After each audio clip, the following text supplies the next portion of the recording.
İki zulmün arasında, iki ateş ortasında, yaşının ilk baharında tohuma durmuş çiçektin. Yabanın otlar içinde, zehir dikenler içinde, bahara özlem içinde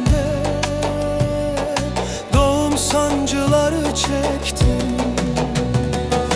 Zulüm esti eğilmedin, tağuta taviz vermedin, İhanet çetelerine ayağa kalktın, direndin. İhanet çetelerine ayağa kalktın, direndin.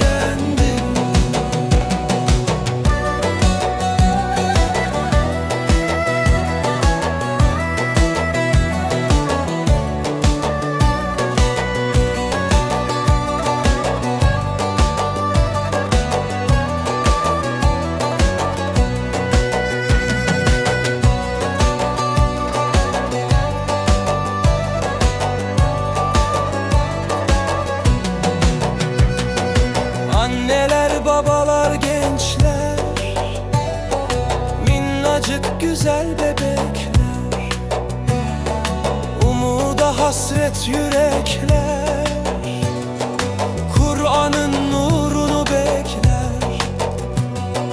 Elbet bir gün gelecekler, Tuğyan'ı öldürecekler, şehadeti görecekler.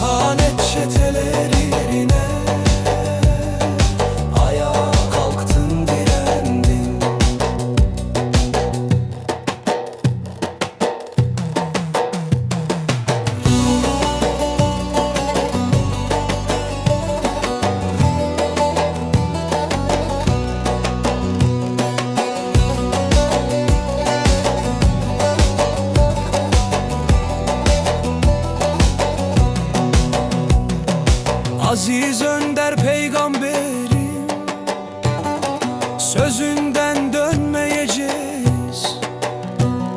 Sana uzanan elleri ve dilleri keseceğiz.